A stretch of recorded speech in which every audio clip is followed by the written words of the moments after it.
Bagaimana hukumnya bila seorang laki-laki menikahi Nasrani? Maksudnya perempuan non-muslim, apakah perkawinannya sah? Apakah dia melakukan hubungan tidak atau berzina? Baik.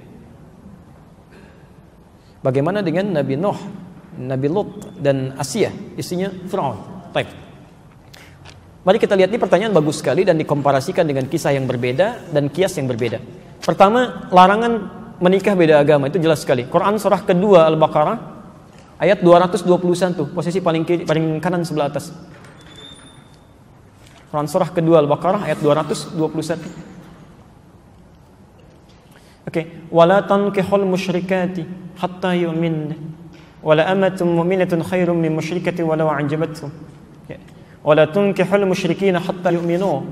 Wala 'abdun mu'minun khairum min musyriki walau a'jabakum. Ulaika yad'una ila an-nar. Ulaika yad'una ila an-nar. Allahu akbar. Wala tankihul musyrikat, jelas, dan jangan pernah nikahi perempuan yang musyrik. Jadi enggak boleh laki-laki muslim menikah dengan perempuan yang musyrik, itu enggak boleh, haram hukumnya. Laknya nahyi di situ. Ya. Bapak Ibu sekalian, mana yang musyrik itu apa musyrik? Menyekutukan Allah kan?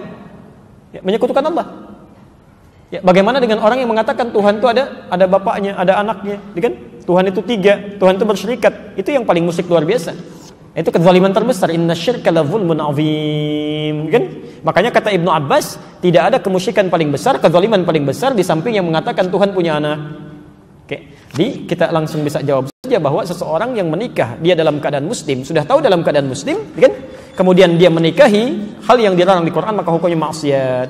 Di pernikahannya dipandang sebagai pernikahan yang maksiat, hubungannya masuk dalam kategori zina sepanjang dia tidak bertobat dan kembali kepada Allah Subhanahu wa taala.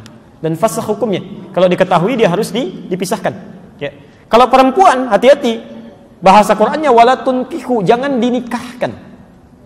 Artinya kalau ada anak perempuan menikah dengan non-muslim, kemudian terjadi pernikahan, bahkan bapaknya yang menikahkan, misal, atau ridha saja, itu bukan cuma anaknya yang dosa, orang tuanya ikut dosa. Ikut dosa. Karena beban dari perempuan itu yang menikahkan walinya. Jelas ya? Itu walinya, hati-hati ya, hati-hati. Adapun kasus dengan Nabi Nuh itu berbeda, lain halnya. Ya, beda. Anda harus bedakan antara muslim dengan muslimah yang bermaksiat. Lain gitu kan? Ya.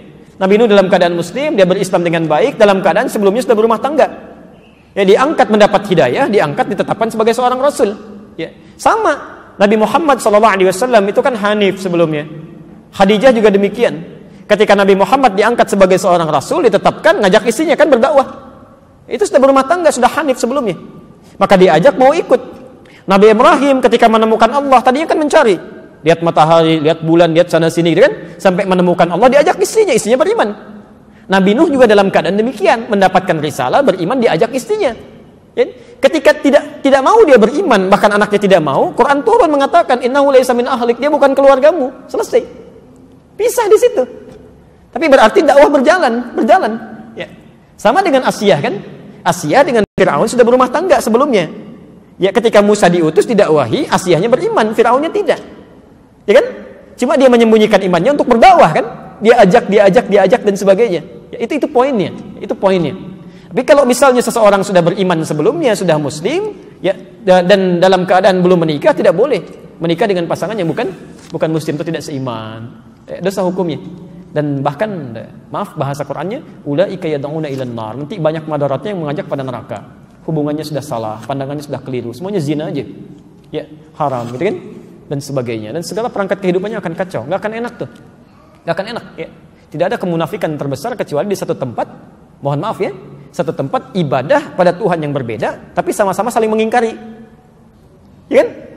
Kita toleransi aja, nggak apa-apa, kamu ibadah di sini, saya di sini, kamu kamar sini, saya kamar sini. Tapi ketika berdoa di sini mengingkari, ya, yang itu nggak benar, ini yang benar. Ini mengatakan itu nggak benar, ini yang benar. Nggak akan maslahat kehidupannya.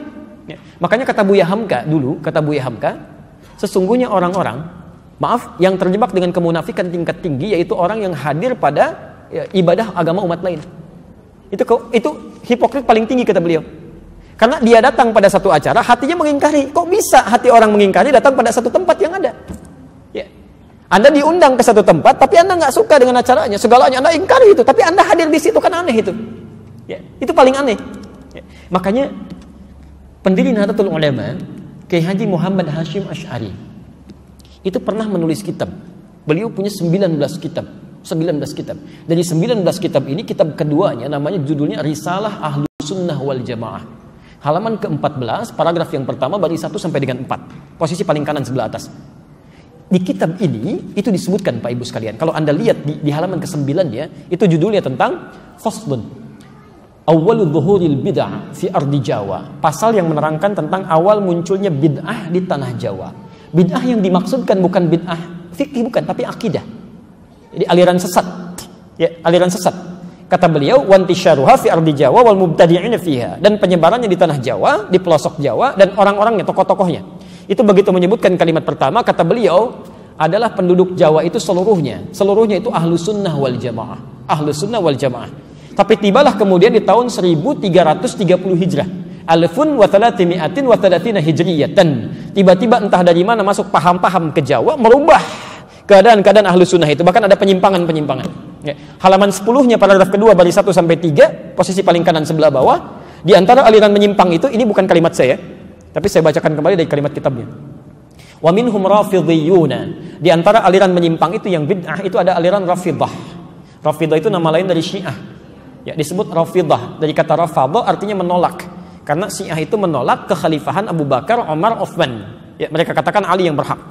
Itu disebut oleh Syekh Hasim yang mendirikan Nahdlatul Ulama tanggal 31 Januari 1926. Itu aliran menyimpang. Dulu nggak ada Syiah. Tiba-tiba muncul kata beliau. Ya sebuna Sayyidina Abu Bakr wa Umar radhiyallahu taala anhuma. Ya mereka seringkali mencela ya kekhalifahan Abu Bakar dan Umar, semoga Allah meridhai kepada keduanya. Wa yubalighuna Ali bin Abi Thalib wa ahli baitihi. Ya, dan terlalu mengkultuskan Ali dan ahli baitnya. Kita harus menghormati, ya, menghormati, menyayangi ahli bait dan sebagainya, tapi tidak kemudian menjelek-jelekan sahabat yang lain. Ya. Tapi yang menarik di halaman 14, Masya Allah, Anda bisa pastikan, kata beliau, bahkan ditemukan ada orang-orang ya, yang ikut-ikutan ilal kanais. Maaf, ya, ke gereja. Kanais itu jamak dari kanisah, ke gereja. Jadi tahun 1330 itu sudah ada yang ikut-ikutan. Ya. Kan Portugis pertama kali yang membawa, Portugal yang pertama kali membawa agama Kristen Katolik ke kita, ya, ke Nusantara tahun 1511 lewat Selat Malaka. Ya. Dia masuk ke wilayah timur membawa 3 misi, gold, glory, and gospel. Ya. Gold, dia mencari rempah-rempah. Ya. Emas, dulu disebut dengan emas hijau. Emas hijau, ya, ada teh, ada kopi. Ya, nanti dikemas kemudian oleh Belanda di kemudian hari. Dia coba tanam kopi di wilayah yang sekarang disebut dengan Pondok Kopi. Tapi dia gagal. Ya, lalu dia pindah ke daerah ke Pariangan, ya, Periangan, ke daerah Bandung ke sana, dekat sedikit ke Malabar. Berhasil di situ sampai ekspor pertamanya itu nomor 2 setelah Yaman. Ya, Yaman punya Arabica saat itu. Kemudian ekspor keduanya sama dengan Yaman, ekspor ketiganya melebihi Yaman. Sampai dia bikin pemancar di situ, disambungkan kemudian ke Paris, ditembuskan ke Belanda. Maka dikenal dengan Paris Van Java, Bandung pada saat itu. Nyambung, ya. Makanya kalau Anda ke Belanda atau ke Eropa mengatakan I want a cup of Java, ya kan? I want a cup of Java. Itu minta kopi. Blender kopi sampai sekarang ada, ya.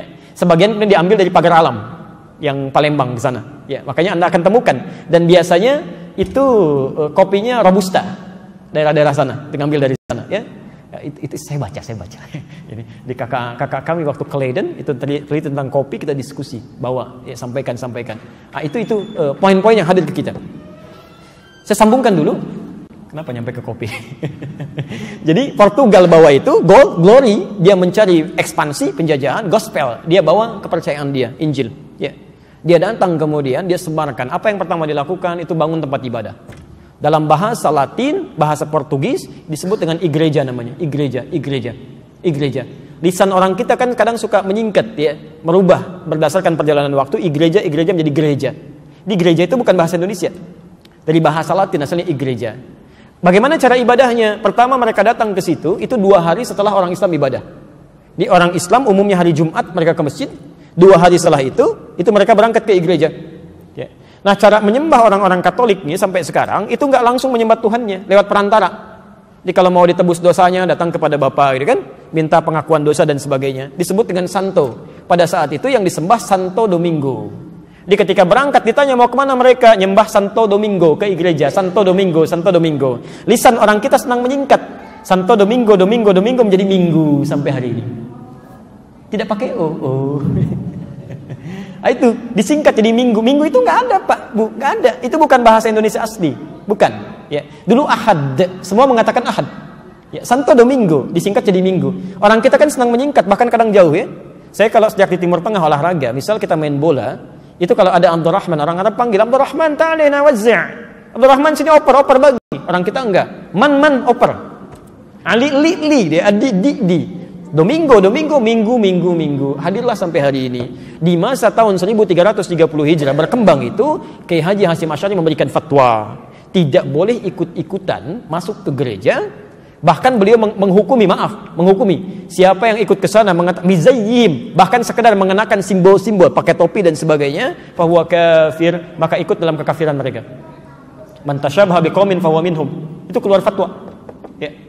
Hati-hati Bapak Ibu sekalian, hati-hati ya. Ini tidak mudah. Nah, yang jadi persoalan sekarang, kok bisa sekarang semakin berkembang? Ya. Saya nggak bisa memahami itu. Mohon maaf, saya tidak bisa memahami sampai hari ini. Kok bisa adzan berkumandang di tempat ibadah orang lain? Buka puasa di tempat ibadah orang lain, ngapain? Pantasan orang-orang singgah di masjid ininya habis dibawa ke tempat ibadah agama lain. Kan selawatan di tempat ibadah agama lain, kan kacau situasi seperti itu. Ya. Itu nggak tepat ya, itu tidak tepat. Jadi maksud saya, tolong jangan sekali-kali dikiaskan sesuatu dengan hal yang berbeda, itu salah. Ya, al-qiyas ma'al fariq batil. Menganalogikan sesuatu dengan yang tidak tempat itu hukumnya gugur. Jadi jangan sampai dikiaskan menikah dengan laki-laki atau perempuan non-muslim, dikiaskan dengan kisah Nabi Nuh atau kisah dengan Asyah dengan Fir'aun, itu kias yang berbeda, dua hal yang salah. Dan sekarang kita dihadapkan dengan permainan seperti ini. Permainan kata-kata seperti ini. Jadi ada dalam ilmu logika perbandingan yang fatal akibatnya. Salah premisnya, keliru kesimpulannya. Ya. Coba pilih mana dalam konteks pemilihan, orang Islam, pemimpin muslim yang koruptor atau non-muslim yang jujur, pilih mana?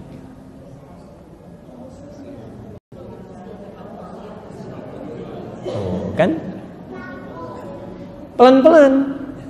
Itu nggak ada jawabannya. Karena pertanyaannya salah. Pertanyaan yang keliru melahirkan jawaban yang salah. Kalau Anda ingin membandingkan sesuatu dalam kaidah ilmu logika, itu harus apple to apple, harus sama. Jadi kalau Anda bandingkan orang Islam yang jujur, bandingkan dengan non-muslim yang jujur, fair itu. Tapi kalau Anda bandingkan misalnya orang Islam yang koruptor, bandingkan juga dengan non-muslim yang koruptor. Ya, harus sama. Coba ibu deh, ya, atau bapak, coba bandingkan, pilih mana, terasi Subang atau apel Malang, mana yang enak? Gak nyambung terasi dengan terasi, apel dengan apel, itu baru fair. Nah sekarang kita pikiran diacak tuh, lebih baik non-muslim yang gak dapat hidayah tapi jujur dibandingkan dengan orang Islam yang koruptor. Emang semua orang Islam koruptor? Silahkan cek banyak yang baik kok, itu penyesatan logika, itu salahnya fatal di situ. Ya. Kecuali kalau perbandingannya sama, misal muslim yang koruptor dibandingkan dengan non-muslim yang koruptor, pilih mana? Jangan dipilih, dua-duanya salah. Dua-duanya keliru, cari yang baik ya. Cari yang baik.